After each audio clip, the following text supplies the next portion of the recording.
Cənablar və cənablar, Tanrı sizi bərxudar və bəxtiyar eyləsin. Təcili bir neçə vacib xəbərləri çatdırıram sizə.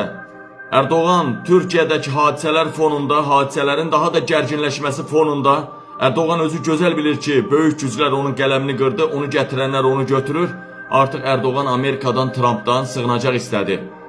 Hal-hazırda Hakan Fidanı göndərdi, indi orada danışıq gedəcək, siz qəbul edirsiniz, sizə sığınım. Qəbul eləmirsiniz, Çinə sığının, Çin, Kitaya. Əlbəttə ki, söhbət Erdoğanın 100 milyardlarından, trilyonlarından gedirsə, belə fürsəti Amerika qaçırmayacaq. Üstəlik, Erdoğan indi Hakan Fidanı göndərib elə o aracılığı ilə danışır, birazdan özü gedəcək və Paşinyanı da götürəcək. Gör Erdoğan nə günə qaldısa, Ermənistanla sərhəddə açır, Paşinyanın belə, erməni lobbisinin belə dəstəyini almaq istəyir. Dəyərli həmvətənlərim, Erdoğan görün nə günə qaldı. Dəyərli dostlar, İlham Əliyev də Trump'dan görüşmək istəyir, hətta hökumət kanallarda yayıb ki, İlham Əliyevin nümayəndələri randevu istəyirlər Trump'dan.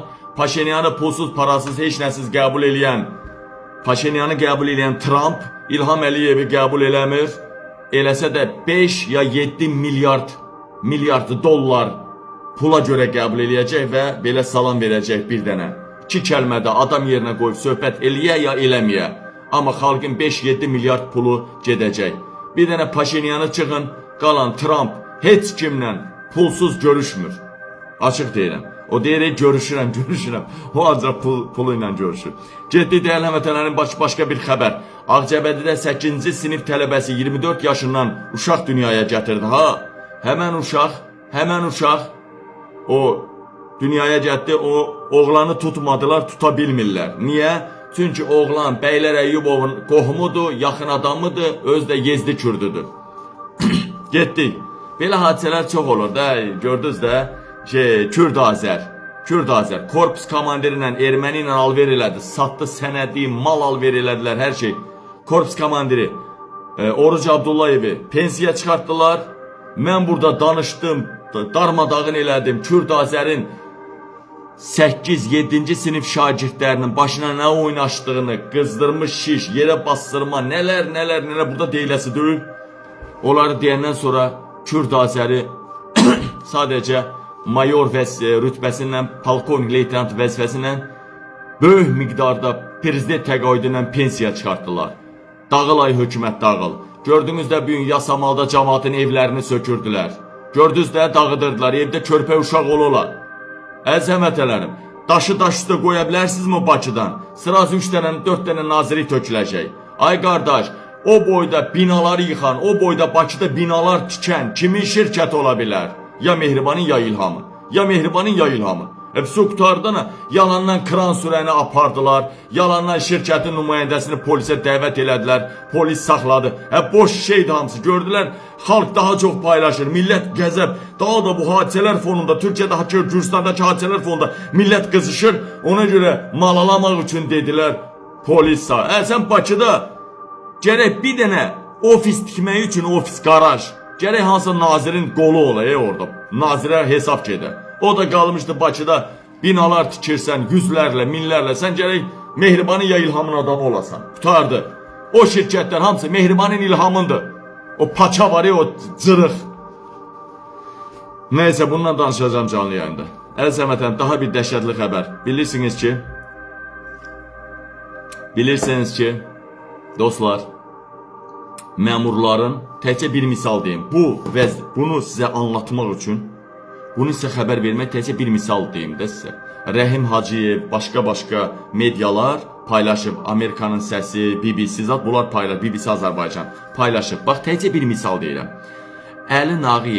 Əli Nağıyevin oğluna və qızına İspaniyada aldığı 2 dənə mülkün qiyməti, mülk deyil o, qəsrdir, qəsr. Qəsr bilirsiniz nədir? Bir var saray, villa, villadan böyük binalara, saraylara qəsr deyirlər, qəsr. Bunların qəsrinin birinin otağı 27 otağı var. Otağın da biri biz nədir?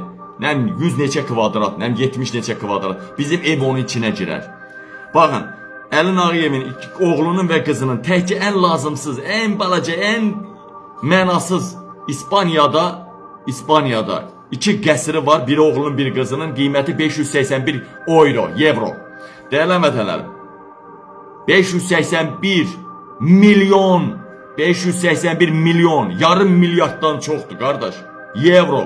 Gəlir Azərbaycan pulundan 1 milyard manat eləyir. 1 milyard manat. Əzəm vətənəm, İspaniya stop qoydu. İspaniya satmağa da qoymur. Tam nəzarət altında. Yəni Azərbaycanda olan məmurların Avropada və Avropaya bağlı bu ölkələrdə İngiltərə olsun ha, İngiltərə belə bilinən əmlaklar hamısı stop qoyulur, onların alışı satışı olmaz. Ad dəyişdirmək olmaz. Vəssalam. Və deyələmədim, indi bu təkcə bir misal dedim az sizə. Məmurları İlham Əliyev ailəsindən fərq eləmir, mal varlığına gələndə İlham Əliyev ailəsi olsun, Əlin Ağayev olsun, nazirlər, idarə komitə rəhbərləri, icra hakimiyyəti fərq eləmir.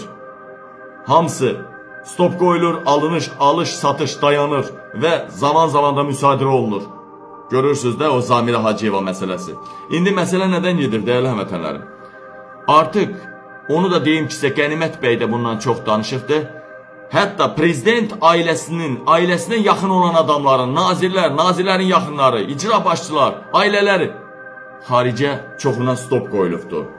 Bütün hamısı malva, hər şey incələnir, hər şey incələnir. Ona görə nə edirlər bilirsinizmi? Yadınızdadır, nazir ailələrimiz biz demişdik ki, xaricə belə, maliciyə belə buraxmırlar. Maliciyə belə buraxmırlar. İlham Əliyev hökumətinin nümayəndələrini Avropada devlət obyektlərinə belə buraxmırlar.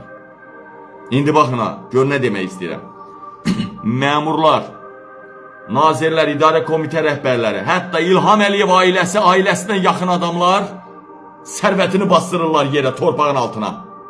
Haralara bastırırlar, o siyahı qabilə gəldi. O siyahı, dəhşətli siyahı qabilə gəldi. Mən onu açıqlayamaram heç vaxtı. Amma ağlınıza gəlməyən yerə qızıllar bastırırlar. Hani biz deyir bizim babalar, ulu babalar, nə bilim nələr qızıllar bastırırlar. Deməli onlar da belə bunlar kimi uğraş olub da xalqdan gizlədib bastırırmışlar da qadan alım.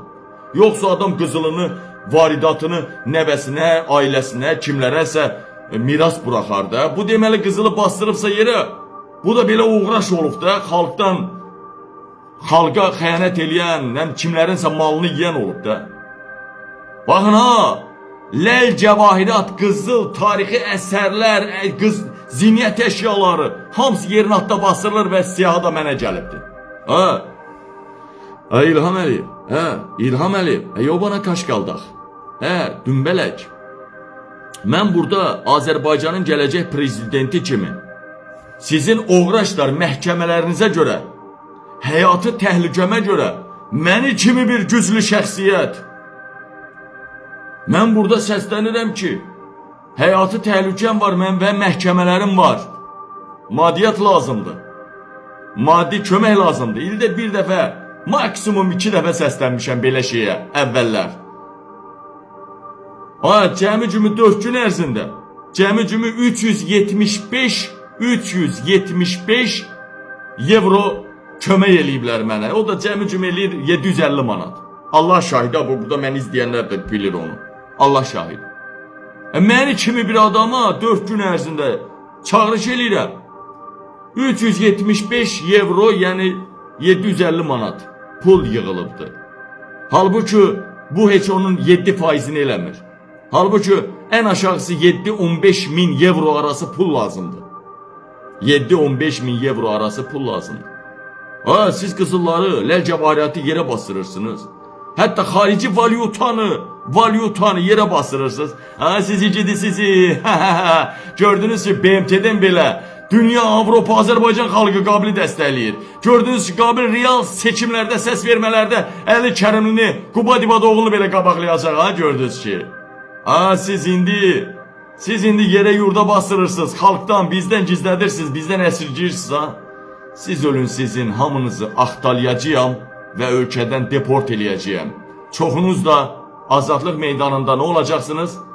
Aslayacaqsınız. Xalqın əğnatda qalacaqsınız. Siz mənlə oyun oynayırsınız. Görəcəyik nələr olacaq. Əziz həmvətənlərim, bunların qızıl bastırdıqları qızıllar, xaricdəki mal varlığı, hamısının siyasi məndədir. Kef eləyin. Canlı yayıma gəlin, orada daha geniş deyəcəm.